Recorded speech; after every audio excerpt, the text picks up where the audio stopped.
Hi, this is Paul, and this is Rough Draft for Sunday, where I run through the current version of my Sunday sermon.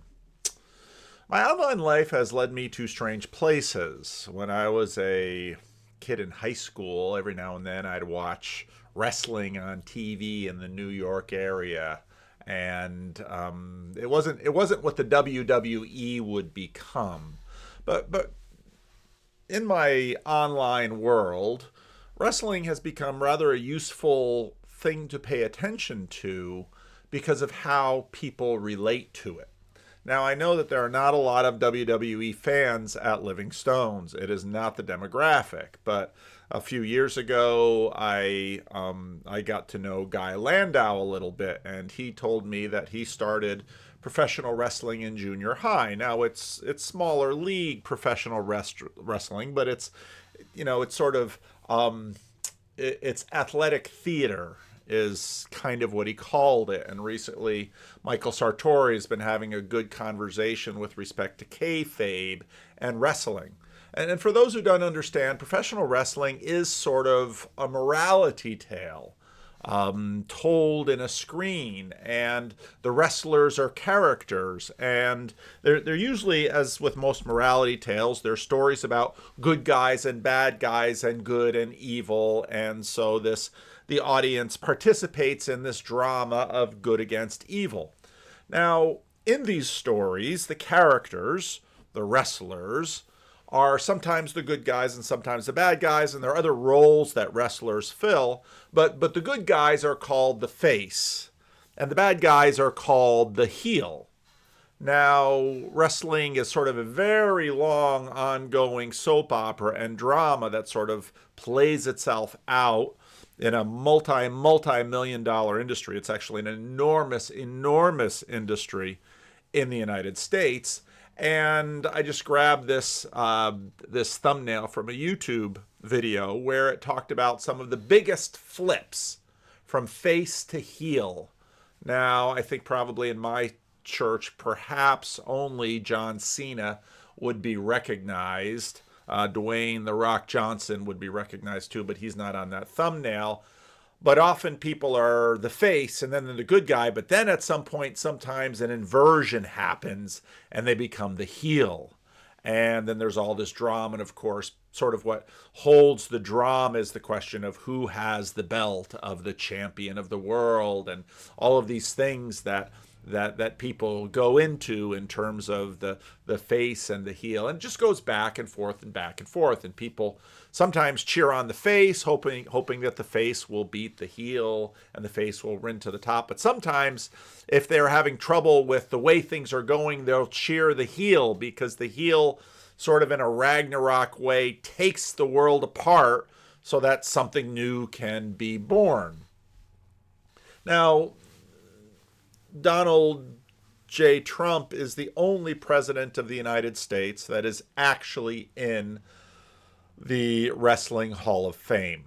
He really is. You can look it up. And Donald Trump, in his entertainment days, participated in wrestling here and there. And you can find little videos of Donald Trump in the ring and doing this and doing that.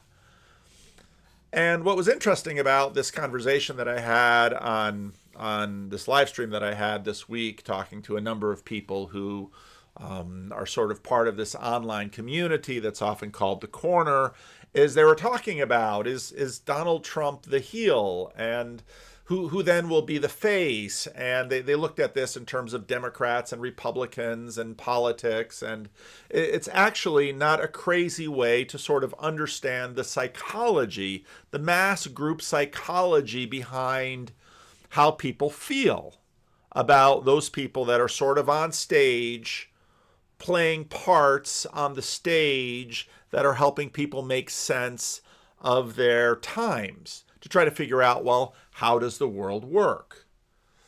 At sort of at the most simplified level, there's bad guys and good guys. And so for some people, Donald Trump is a bad guy who's doing a good thing. For some people, Donald Trump is a good guy who's doing a good thing. And for some people, Donald Trump is a bad guy doing a bad thing.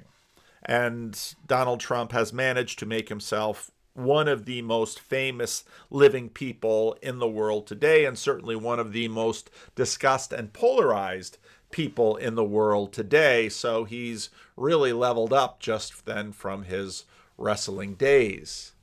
So I ask you the question, is Donald Trump a heel? You'd be hard-pressed to say he's the face, but again, it's complicated because sometimes people cheer on the heel and promote the heel in order to take down what they think should be destroyed. So now I ask you, was Jesus a face or a heel? This seemed to be on the mind of a lot of people when Jesus was doing his ministry. Luke 11, Jesus was driving out a demon that was mute. When the demon left, the man who had been mute spoke, and the crowd was amazed. But some of them said, "By Beelzebub, the prince of demons, he is driving out demons." Others tested him by asking him for a sign from heaven.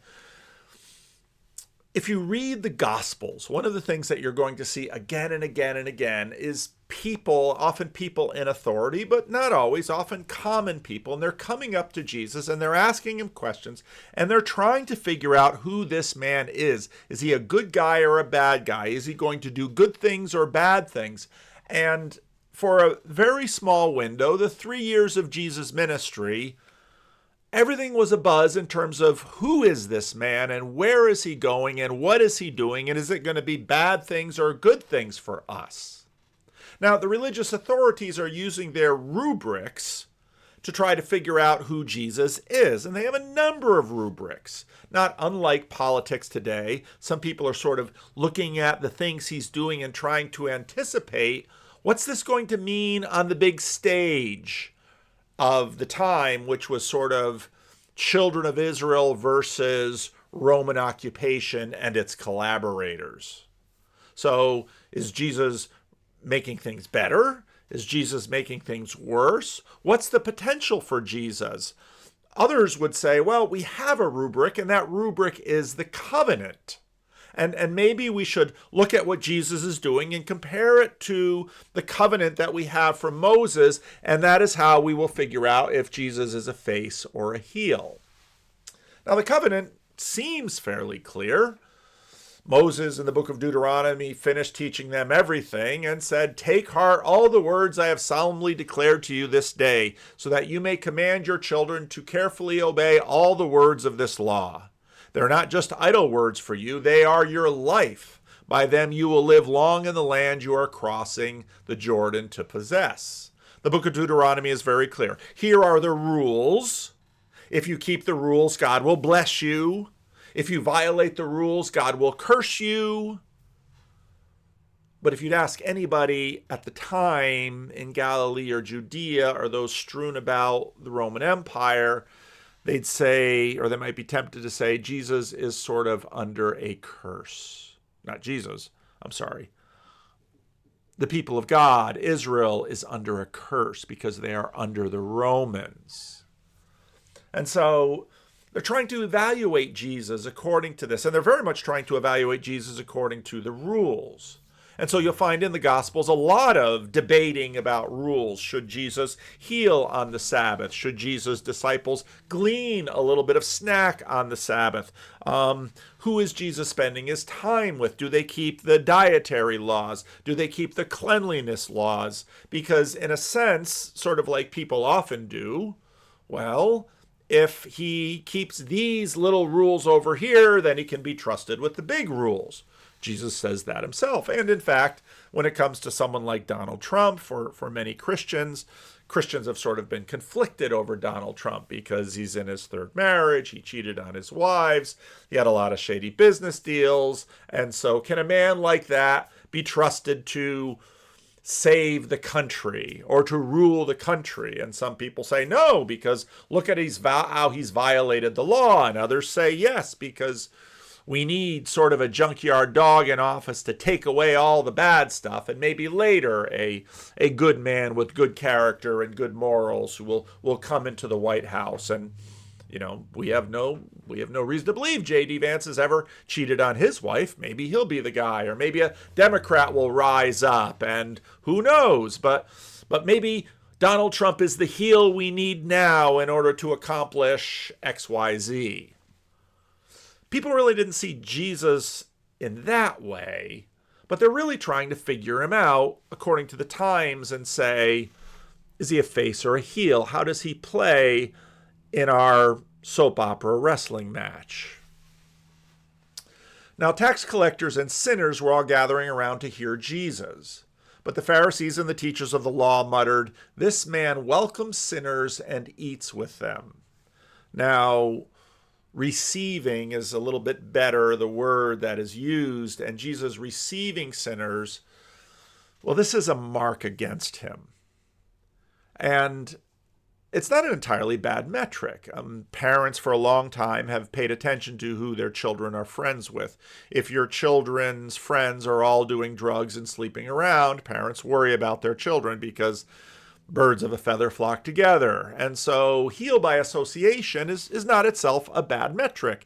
And as they're trying to sort of figure out who Jesus is and what he's doing, who he's receiving into company is part of the data. If someone is hanging out with drug dealers, you think. If someone was hanging out with sex workers, you think. If someone is hanging out with mobsters, you think. If someone is hanging out with Romans, you think. If someone is hanging out with the aristocracy and those aligned with Herod and all of those collaborators with Rome, you think. As has been told quite often today, a number of years ago, if someone would marry someone of a different faith, the parents would be worried. Today, they are more worried if you marry someone of a different political party than someone of a different faith. Now, Kenneth Bailey has written about as much about this parable as anyone I know. Kenneth Bailey was a New Testament scholar who taught at the American University in Lebanon, and so he devoted his entire career to familiarize himself with ancient Christian commentaries on the New Testament in Aramaic and in Arabic, and studying the cultures in the Middle East, both contemporary and ancient. And he makes this observation about tax collectors and sinners. Palestine in the first century was occupied by imperialists.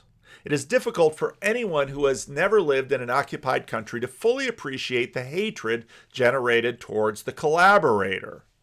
Now, in my younger days, we had Dutch immigrants who came over from the Netherlands and had survived the German occupation, and it's true. Those feelings don't die easily. Modern Africans and Asian nationalists give us many parallels. In modern Arab politics, the bitterest of all insults is agent of the imperialists. When a colony approaches the ignition point of revolt, it hates any collaborator with ferocious intensity.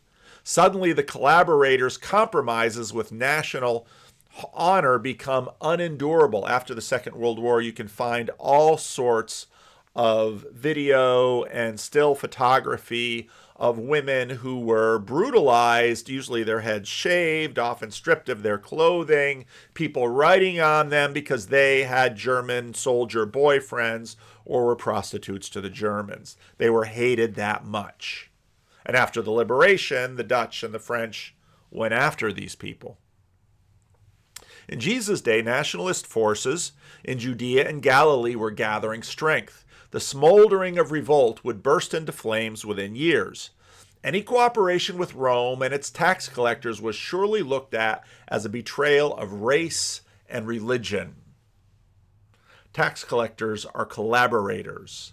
Sinners, often meaning prostitutes, women who would sleep with the enemy. Remember Rahab? Now she switched sides. Jesus, by receiving sinners and tax collectors, is felt to be soft on the occupation.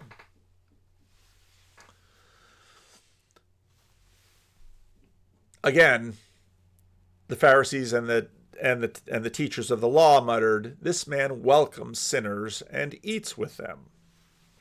He receives their hospitality. He's in their pay.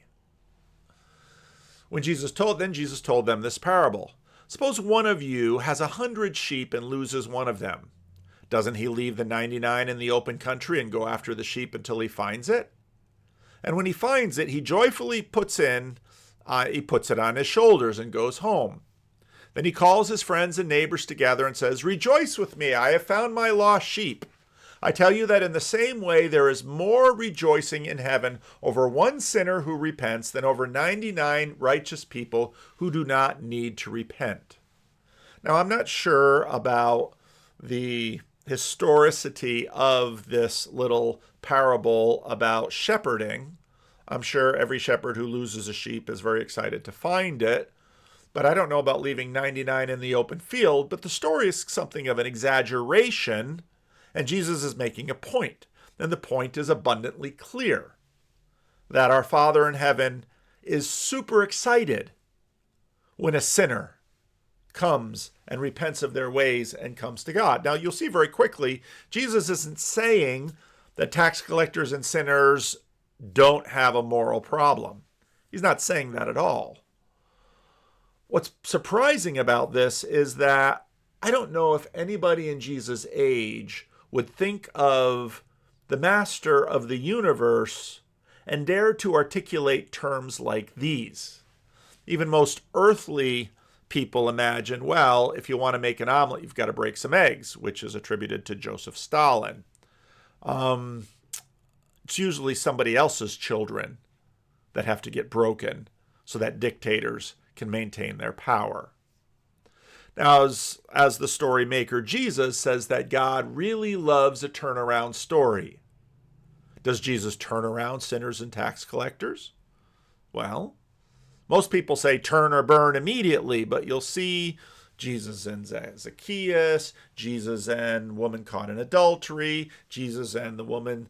Jesus, in fact, we see turning around people, but people don't trust his tactics. He seems too nice, and others would really rather have the turn or burn approach. Or suppose a woman has 10 silver coins and loses one. Doesn't she light a lamp, sweep the floor, and search carefully until she finds it? And when she finds it, she calls her friends and neighbors together and says, "Rejoice with me, I have found my lost coin."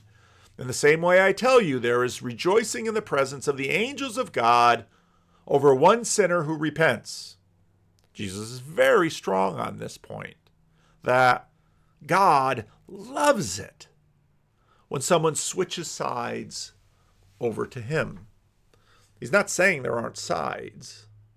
He's just saying God really cares about this.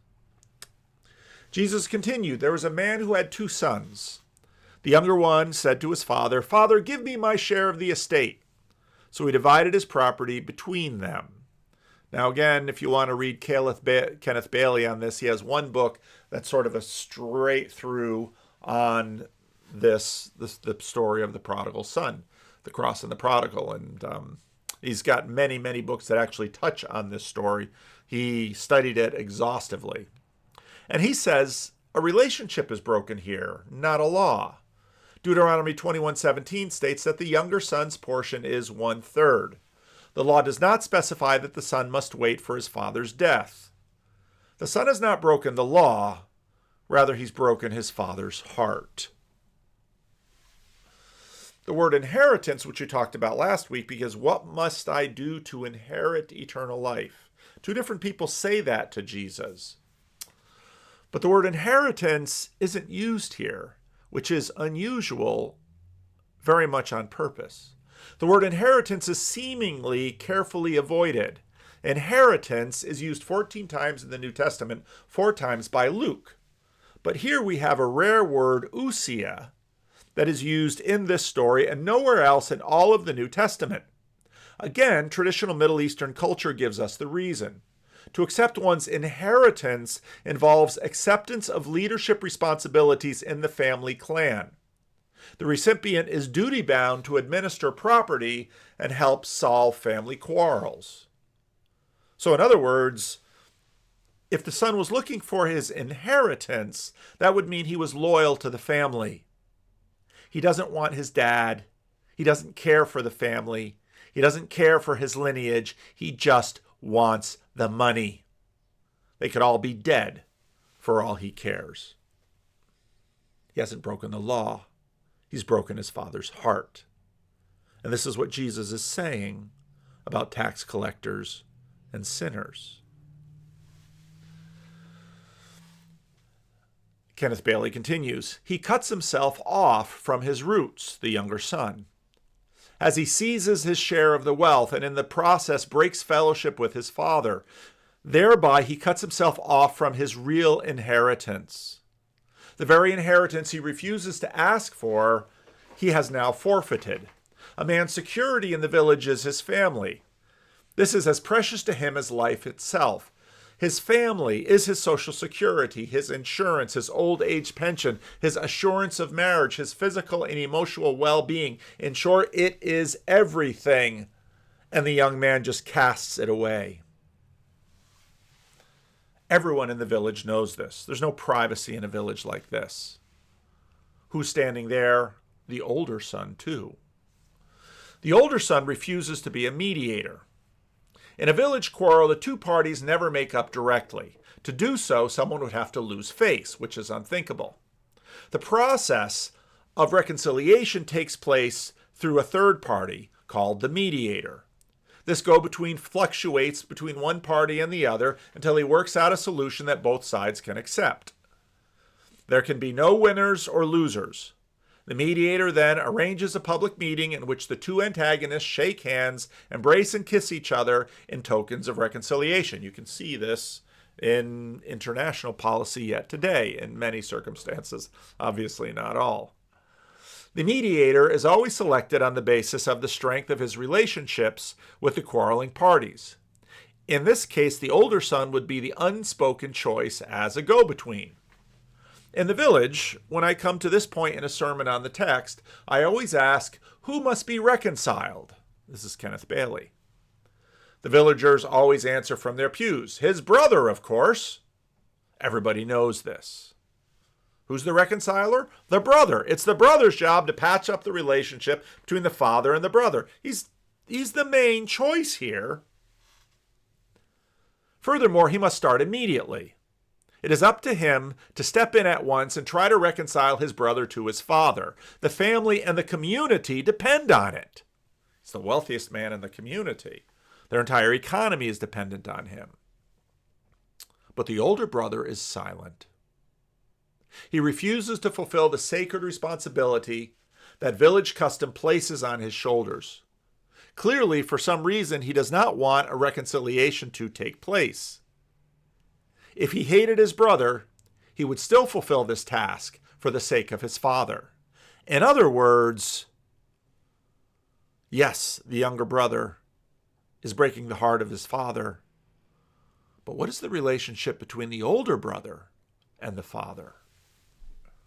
Remember what has prompted this parable. Not long after that, the younger son got together all he had, set off for a distant country, and there squandered his wealth in wild living. After he had spent everything, there was a severe famine in that whole country, and he began to be in need.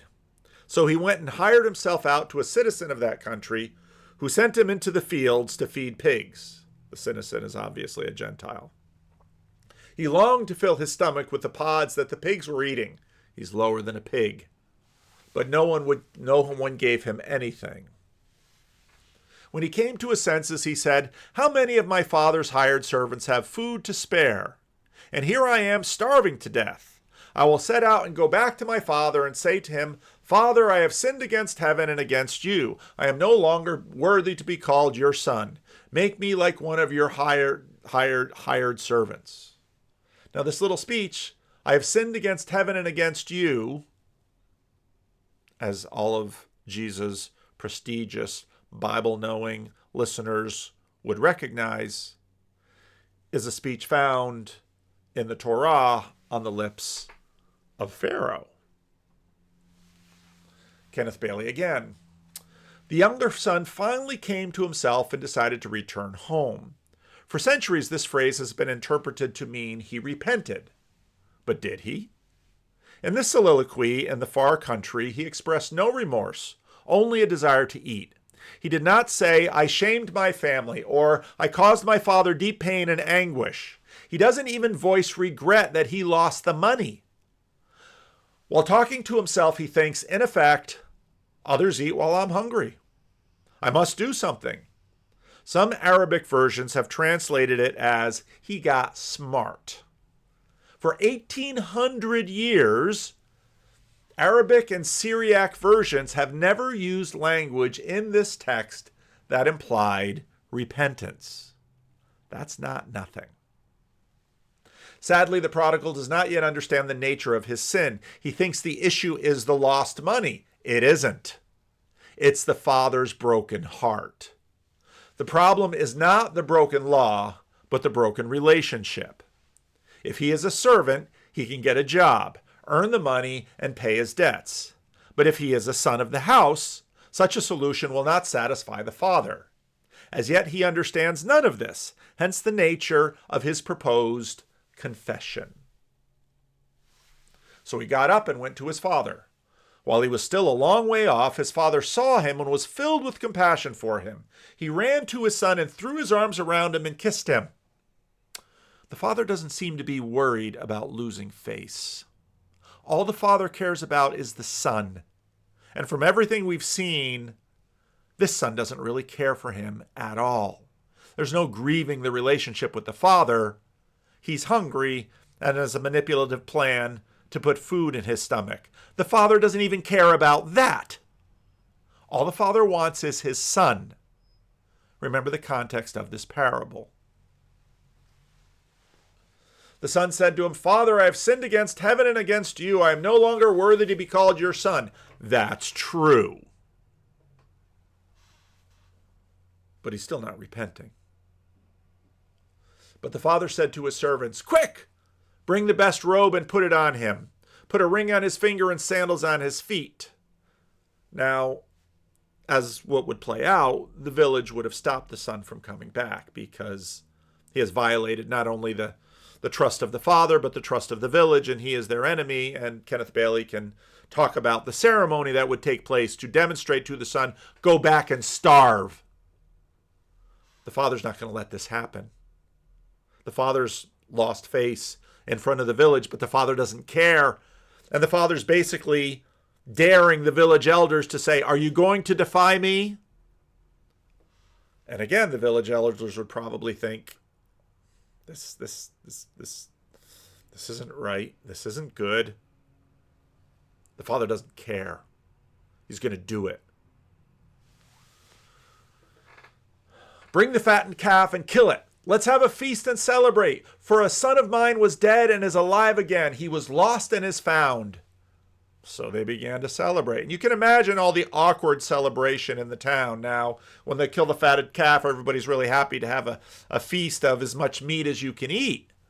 The buffet is open and everybody's going to celebrate that, even though probably everybody in the back of their mind is thinking exactly what the Pharisees and the teachers of the law and all the people, all the good people in Israel resisting the occupation are thinking, I'm glad to have the meat, but I'm never going to be reconciled to that guy because of what he did. And he did it. He did do it. He was wrong. Meanwhile, the older son was in the field.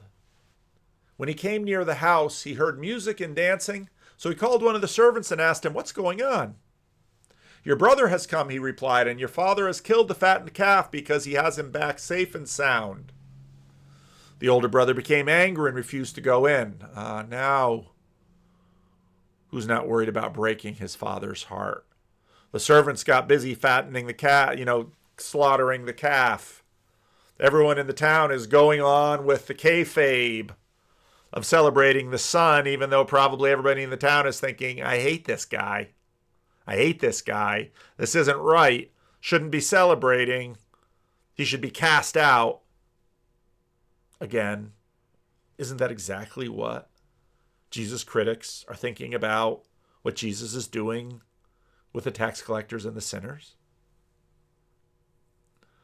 But he answered his father, Oh, my father, who I love so much, I differ with your opinion on this. No. Any of you have a father of great authority in your life who you respect and love? Do you begin a sentence with, look? Look! All these years I've been slaving for you and never disobeyed your orders, yet you never gave me even a young goat that I could celebrate with my friends. But when this son of yours who has squandered your property with prostitutes comes home, look who else is thinking about the money. Do you care about your father? Or you, just like your younger brother who did that terrible thing, you just want him for the money too. You killed the fattened calf for him. The older brother dares to say what the rest of the village won't. The older father doesn't begin his sermon with, look, son. He could have. He's the father. He's older. He's got status. There's a hierarchy. He can beat his son if he wants to, even if his son is strong. He's got to sit there and take the beating. That's how it works in a culture like that. But the father is gentle and loving. My son, the father says, you are always with me, and everything I have is yours. Now, if people took offense at how he treated the younger brother, they should take offense too at how he treats the older brother, but they don't because they're thinking just like the older brother. But we had to celebrate and be glad because this brother of yours, he's your brother. He's very much your brother. You're both on the same page in terms of your relationship with me. You both are thinking about the money. And even if my heart is broken, I'm going to treat you with gentleness and tenderness and respect, which is not how you treated me. This brother of yours was dead and is alive again. He was lost and is found. Remember, Jesus is addressing those who are complaining that he receives sinners. Jesus in this parable is declaring that those standing far off of him are standing far off of the Father too, Israel's God. It's the job of the elder brother to go and to reconcile the sinners and the tax collectors back to the Father. As in the parable of the Good Samaritan, parables are not allegories where there's sort of one-to-one set characters. Jesus in some way is like the Father. Jesus is the older brother as he should have been. The Pharisees and the teachers of the law should act as the older brother should, but they don't. They act as the older brother did in the story. Jesus, as the Prince of Heaven, represents the Father in his divinity. Jesus, as the older brother, humanity, represents the humanity of Christ, does the reconciling work to immediately move towards the younger brother hungering for Gentile food. Will the religious leaders join him in this quest? Or will they see to it that the quest is ended with Jesus' life? So is Jesus a face or a heel? Now again, with the comfort of 2,000 years, and everybody imagining Jesus in the way they want to imagine Jesus. Oh, no, Jesus, Jesus. But really, what Jesus does here is probably what got him killed. Because everyone really wanted the Romans to go away. They can't seem to figure him out, no matter how many times they try. That which can't be assimilated into the system and can't be ignored must be eliminated. Both sides of the first century Israelite culture war will agree. The book of Deuteronomy is pretty clear. If someone guilty of capital offense is put to death and their body is exposed on a pole, you must not leave the body hanging on the pole overnight. Be sure to bury it that same day, because anyone who is hung on a pole is under God's curse. Well, that's how you know a face from a heel. Faces are blessed, heels are cursed. There you go. This is how we can divine God's will. Common religion. Talked about it last week. You must not desecrate the land the Lord your God is giving you as an inheritance. The older brother goes out to the far our older brother goes out to the far land to look for his brother and to reconcile him to the father, even at the cost of his life, even at the hands of the younger brothers who have broken faith in the Father. Jesus has become the heel so that he may save face. If people struggle to understand whether Jesus was a face or a heel, how will they understand you? That's a really complicated question. Because if we are his witnesses and we do nothing but receive praise from those that are important to us, what does that mean about the decisions we're actually making? Who is the younger brother you need to seek to be reconciled with the Father? And how to go about that? It's really, really difficult. Jesus doesn't finish the story. He doesn't wrap it up. The story doesn't sound like it's going to go well. The village is probably going to continue to hate the younger brother. The older brother and the village are probably going to get together, and the minute the father dies, they'll probably put him out. What does the cross say in this story about who went looking for whom? And how does this story end? Amen.